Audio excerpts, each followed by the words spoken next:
Et nous sommes de retour au plateau pour la suite de cette émission. Nous abordons notre troisième sujet. Nous parlons à présent du Kenya. Plus d'une trentaine de manifestants accusés de terrorisme. Le gouvernement kenya ou les autorités kenyanes accusent l'activiste kenyan Boniface Mwangi, reconnu militant des droits de l'homme, de facilitation d'actes terroristes et de terrorisme lors des manifestations anti-gouvernementales meurtrières le mois dernier, au cours desquelles au moins 19 personnes ont trouvé la mort selon les rapports officiels. Il est accusé d'avoir favorisé des actes terroristes, tout comme lui, une trentaine de personnes également accusées de terrorisme dans ces manifestations, de quoi susciter des interrogations sur le qualificatif terroriste. Est-ce que des manifestants deviennent aussi facilement des terroristes? A-t-on eu a-t-on vécu des actes terroristes au Kenya lors de ces manifestations? Autant d'interrogations auxquelles nous allons tenter d'apporter des réponses avec nos invités sur ce plateau. Je commence avec vous, Adama Dronou. Des manifestants arrêtés lors des manifestations au Kenya, manifestations avec plusieurs objectifs, commémoration du Sabasaba, commémoration du célèbrement, du tristement célèbre anniversaire des manifestations de 2024, et aussi des réclamations nouvelles qui s'ajoutent aux anciennes réclamations qui ont conduit à une vingtaine de morts ces derniers jours. Le gouvernement a procédé à des accusations officielles de terrorisme visant certains manifestants arrêtés. Oui, c'est quand même triste. Je pense que c'est un vocable qui commence déjà par faire des tentacules pratiquement dans tous les pays. Et lorsque on veut véritablement donc mettre fin à une dissidence donnée, née d'un fait social, comme c'est le cas actuellement au Kenya, on a tendance à pouvoir donc coller à ces acteurs-là la notion de terrorisme. En réalité, pour dire quoi? Pour dire tout simplement que c'est le mot à même trouvé dans les différentes constitutions en réalité pour vous taxer de la plus lourde charge qu'il faut et dire véritablement que vous êtes ennemi de la République. Et je pense que ça a galvaudé pratiquement, en tout cas, les approches liées à une justice digne de ce nom. Même si aujourd'hui c'est le cas kenyan dont on parle, partout ailleurs, où les citoyens que vous connaissez sont à main nue, qui vous connaissez par où ils ont commencé pour arriver à un point, même s'il y a mort d'homme, je pense que ce sont vos concitoyens et il serait quand même très difficile de pouvoir donc qualifier des actes sociaux d'actes donc terroristes. Alors, il faut dire que on qualifie ces actes de terrorisme déguisé. Donc, le ministre de l'Intérieur les a décrits comme étant du terrorisme déguisé en dissidence. Oui, c'est ce que je dis. Parce que peut-être que c'est pas c'est nous qui ne voyons pas bien ce terrorisme, mais ça a été déguisé. Non, je pense que le mot terroriste, lorsque nous prenons dans les dictionnaires, l'explication des terrorisme est là. Et je l'ai dit tantôt, lorsque vous prenez ces soulèvements, né d'un acte connu de tous et qui a permis en réalité à la population de se retrouver dans la réclamation des initiateurs de ces mouvements-là, il y a lieu quand même que l'on puisse se remettre en cause, voir est-ce que véritablement ce que posent les citoyens est digne de ce nom. Et je pense que oui, puisque de toutes les façons, lorsque vous prenez un peu ce dont les gouvernants sont revenus pour la plupart du temps, nous avons parlé donc de la vie chère, les taxes sont donc augmentées, à cause du pain, on est arrivé à beaucoup de choses. Et je pense que à demi-teinte, le gouvernement a reconnu plus ou moins qu'il y avait eu un ras-le-bol généralisé lié donc à un fait connu de tous. Est-ce que ce fait-là, on peut l'introduire? Et justement, parce qu'on veut arriver donc à des actes terroristes, qu'on introduit donc des actes sociaux pour expliquer des mouvements terroristes.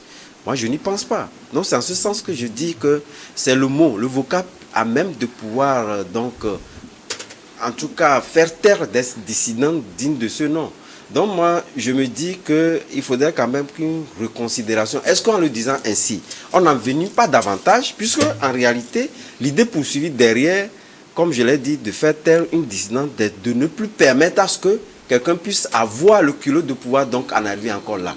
En réalité, c'est ce qui est derrière. Mais en le faisant ainsi, vous soulevez encore davantage. Parce que ici, le problème, on tente donc à déplacer juste le problème vers une situation qui n'en est pas un, qui n'en est pas une. Et en réalité, on ne résout pas le problème. On fait la sourde oreille ou le myope devant une situation qu'on peut résoudre ou qu'on n'a pas la possibilité de résoudre et qu'on déplace vers des actes terroristes qui n'en ont pas. Qui n'en est pas un. Merci beaucoup à vous, Adam Ajronou. Peut-on parler de terrorisme au Kenya, du moins en lien avec ces manifestations? Des acteurs ou des manifestants ont été arrêtés. Je rappelle la dernière fois que le président kenyan avait d'ailleurs donné l'autorisation aux forces de sécurité de tirer dans les jambes des manifestants pour les empêcher donc de pouvoir continuer les manifestations. Ils seront hospitalisés après. Ils reviendront répondre de leur fait devant la justice. Cette fois-ci, le gouvernement accuse les acteurs de terrorisme. Oui, peut-on parler de terroristes? Je te réponds pas la négative. Mais quand on suit l'actualité au Kenya, on peut répondre par l'affirmative parce que tu l'as dit que le président même a promis une réponse ferme aux manifestants, déclarant même que ceux qui détériorent les institutions publiques seront traités comme des terroristes et qu'on peut même aller jusqu'à tirer dans leur jeu pour disperser la violence. Je crois qu'en Afrique, malheureusement, nos présidents ne sont jamais à côté de la plaque, c'est-à-dire que leur entourage trouve toujours qu'ils ont souvent raison. La preuve, ce qu'il dit le président, c'est ce que reprend maintenant ses collaborateurs, ses ministres, et donc c'est tout à fait déplorable. Mais terrorisme en soi, je pense que les manifestants n'ont posé aucun acte terroriste. Les manifestants n'ont posé aucun acte parce qu'on a vu comment ça a démarré. On a vu Le ministre de l'Intérieur parle de changement de façon anticonstitutionnelle, changement du gouvernement de façon anticonstitutionnelle. Mais ça n'a rien à voir parce que ce sont des manifestations qui ont débordé. On a vu que beaucoup de personnes ont été tuées, c'est-à-dire qu'il y a eu des tirs à balles réelles sur les manifestants. Et on en a eu jusqu'à 19, je crois. Ouais. Et donc, si on doit traiter quelqu'un de terroriste, vous m'excusez, mais c'est plutôt c'est plutôt le gouvernement en face, parce qu'on ne peut pas voir que des gens qui manifestent les mains nues sont tombés sur des militaires, sur des militaires qui tiraient justement à balles réelles sur eux, et on nous parle de terroristes dans le camp des manifestants. Je pense que c'est déplorable, et avec ça c'est des gens qui malheureusement courent jusqu'à 30 ans de prison, ou bien des prisons à vie. Et si justement de telles accusations sont maintenues. Maintenant, ce qu'il faut dire, je pense que le Kenya aujourd'hui, c'est le visage presque de presque l'Afrique, de la plupart des pays africains qui sont devenus aujourd'hui le Lébango tel que décrit dans Je soutiens cardiaque par Sony Laboutansi, où on arrête les gens, on leur colle des sanctions. C'est comme ça pour faire plaisir à X, malheureusement. Donc je crois que c'est des choses en réalité qui sont déplorables aujourd'hui à nos yeux, et parce que nous avons des dirigeants qui se croient tout permis et ils pensent qu'ils détiennent le droit de vie et de mort sur de pauvres citoyens. Et quand des choses comme ça se passent, ne soyez pas étonnés qu'ailleurs les gens ne nous respectent pas. Ne soyez pas étonnés qu'un président américain demande à un chef africain où est-ce qu'il a appris à parler l'anglais. C'est juste parce que sur notre propre territoire, nous ne respectons pas les droits fondamentaux. Je crois que dans la plupart des textes constitutionnels, le droit, les manifestations sont autorisées. Les manifestations sont autorisées. C'est une forme d'expression d'un ras-le-bol. C'est une forme de dénonciation pour les citoyens. Et je crois que c'est la manière la plus légale, en fait, la manière la plus légale et la plus paisible, justement, de s'opposer à la gestion au sommet de l'État. Mais si dans nos pays africains, ce recours-là aussi nous est refusé, je crois que on est loin de sortir de l'ornière. Donc la situation au Kenya, elle est tellement préoccupante que à un moment donné, les organisations sous-régionales doivent normalement réagir. Je veux justement parler de l'Union africaine qui doit justement prendre à bas le corps pour intervenir dans ce dossier-là. Parce que tel que ça commence, je crois que ça aura des ramifications. Si on traite des gens de manifestants les manifestants de terrorisme ou bien de terroristes. Je crois que du jour au lendemain, d'autres vont justement s'en suivre et c'est la violation des droits humains qui continue malheureusement. C'est pour ça que je dis que dans nos pays africains, personne n'est à l'abri aujourd'hui.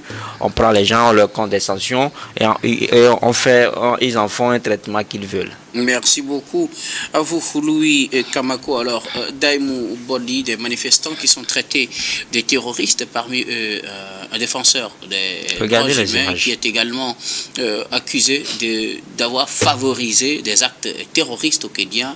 Il est arrêté. Plusieurs sont également arrêtés dans cette affaire. Oui, bon, déjà, il faut comprendre ce qu'on appelle le terrorisme, parce que pour qu'on puisse appeler un acte terroriste, il faut qu'il respecte un certain nombre de critères. D'abord, nous avons ce qu'on appelle l'intention de s'aimer la peur ou de contraindre. C'est le général. Vous voulez parler du terrorisme au sens global? Oui, pour qu'on puisse voir si les actes qui ont été posés là-bas respectent les critères, pour qu'on puisse qualifier ces actes de terrorisme. Donc, il faut qu'il y ait un objectif politique ou idéologique ou religieux. Et il y a aussi la nature de l'action, c'est-à-dire que l'action doit être d'une extrême violence. Et il y a aussi ce qu'on appelle un impact psychologique. Il faut que l'action que la personne a menée ait un sérieux impact psychologique. Maintenant, en l'espèce, nous avons des gens qui, bien sûr, dans le cadre des manifestations, ont demandé aux manifestants de riposter lorsque les forces de l'ordre vont, vont les attaquer. Déjà, quand vous faites ce genre de déclaration officielle, c'est que quand on prend les critères du terrorisme, vous favorisez ce qu'on appelle le terrorisme. Non, maintenant, il faut que les gens, les leaders d'opinion arrivent aujourd'hui à mettre une différence entre manifestation politique et appel à violence. Les gens aujourd'hui confondent. Lorsque vous appelez les gens à manifester, les gens font aujourd'hui des déclarations qui incitent les jeunes à faire des actions qui tendent vers le terrorisme. Est-ce que toute action de violence est du terrorisme? Non. Pas du tout. Toute action de violence n'est pas automatiquement... Vous avez cité plusieurs critères, mais vous êtes basé juste sur un seul critère pour qualifier les faits de terroristes. Toute action de violence n'est pas automatiquement du terrorisme, mais il faut rappeler que toute action de violence ou tout appel à violence est proscrit par la loi. Bien sûr. Même si vous êtes leader d'opinion et que vous demandez aux manifestants de s'attaquer aux forces de l'ordre, c'est puni par la loi. Bien Donc sûr. il faut qu'aujourd'hui, ce n'est pas encore du terrorisme. Il faut que les autres critères, sur cet aspect il faut que les autres critères puissent pour le cas, venir. En l'espèce, est-ce qu'il y a les autres éléments qui donnent le sens au qualificatif terroriste ont pris corps au Kenya? D'abord, les actions que certains jeunes ont menées dans ce cas sont d'une extrême violence. Ça, c'est un des critères du terrorisme. Il y a un critère politique qui rentre dans ce cadre, parce que les gens s'attaquent aujourd'hui à un gouvernement officiel. Ils ont demandé la démission du gouvernement, du président. Oui. Donc il y a le deuxième critère qui est respecté. Il y a ce qu'on appelle la psychose qui s'installe, parce qu'aujourd'hui, les gens veulent faire croire que le Kenya est à l'arrêt. Donc, il y a une peur que les gens installent dans l'opinion publique. Le troisième critère aussi rentre dans ce cadre. Donc, il faut quand même que les gens arrivent... Tout ceci réuni fait que les manifestants peuvent être qualifiés... Pas tous les manifestants. Parce que lorsque vous appelez à une manifestation, vous, l'organisateur, ou bien vous, les leaders d'opinion, vous êtes responsable des actions que les manifestants vont commettre. Okay. Donc, avant d'appeler à une manifestation, il faut s'assurer que vous contrôlez tous les éléments. C'est d'ailleurs dans ce cadre que la loi, généralement, oblige les manifestants, leurs organisateurs, à s'entendre avec les forces de l'ordre pour pouvoir encadrer les manifestations. Je vais rester justement sur ces descriptifs que vous avez apportés avant de vous redonner la parole à Dame et Louis, s'il y a du temps. Oui. Si vous prenez ces éléments des organisateurs qui ont appelé, si la police ou bien les forces de sécurité vous attaquent, il faut riposter. Il faut riposter, c'est un élément qu'il faut proscrire. Appel à la démission du gouvernement, c'est un élément qu'il faut proscrire. Donc ça fait déjà des éléments. Un gouvernement légal. Légalement installé. Voilà. L'autre chose, c'est la psychose, la peur que cela sème dans la tête des gens, puisqu'à l'international, on pourrait penser que le Kenya est aux arrêts. Ça, c'est pour le côté des manifestants. Mais vous ne voyez pas qu'au côté des dirigeants, où il y a aussi beaucoup de choses à reprocher. Bien sûr. Par exemple, ces tueries, on connaît la police kenyane pour sa manière d'encadrer, je dirais, les manifestations avec le bilan qui est fait régulièrement lors des manifestations. Est-ce que ce n'est pas un critère? Quand vous suivez un président de la République qui donne l'autorisation à la police de tirer sur les manifestants, sur leurs pieds bien sûr, est-ce que ce n'est pas un critère à prendre en compte? Quand vous prenez un président, par exemple, oui, justement, dans cette situation, est-ce que ce n'est pas un élément à prendre en compte? Quand vous prenez les mesures, en tout cas, qui ont conduit à ces manifestations pour des faits politiques, oui. Est-ce que là, finalement, on ne risque pas de qualifier le gouvernement aussi de terroriste et les manifestants de terroristes, là, finalement, tout le monde serait terroriste? Non, ce n'est pas... on ne peut pas appeler un gouvernement légalement installé des terroristes. Aujourd'hui, si le président... Ils sont pas terroristes. Si le président demande à ce que les actes... Oui, bien sûr. Si aujourd'hui le président demande à ce que... Je me base justement sur votre définition. Oui, je vais juste expliquer quelque chose. Si aujourd'hui le président demande aux forces de l'ordre de tirer dans les pieds pour pouvoir les disperser, c'est parce qu'ils sont considérés comme terroristes qu'on demande de tirer dans les pieds. Sinon, lorsque c'est des citoyens dans une manifestation pacifique sans violence, le pouvoir en place n'a pas le droit de les attaquer. Je ne sais pas si vous suivez.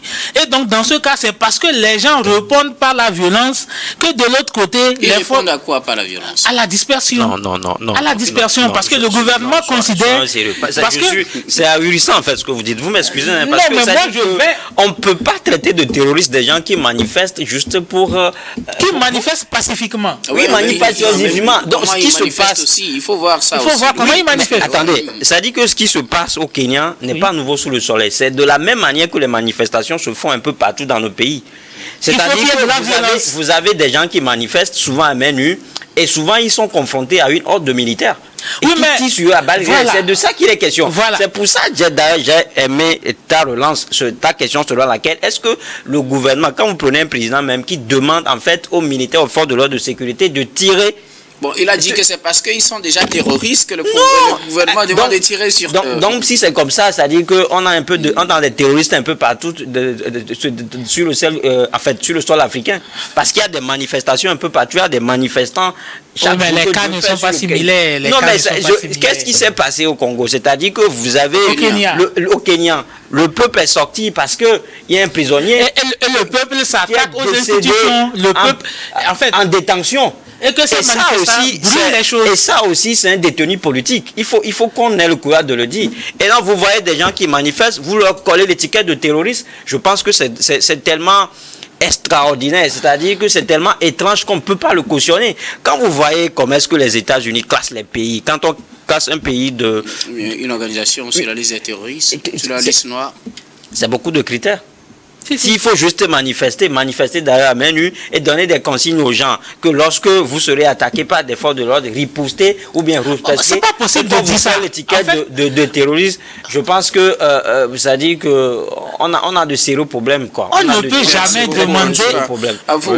Je trouve réagir rapidement puisque le temps est contre nous. Juste un mot, parce que lorsque vous parlez de tirer, c'est tirer sur les manifestants, c'est pas une question de tirer sur les pieds.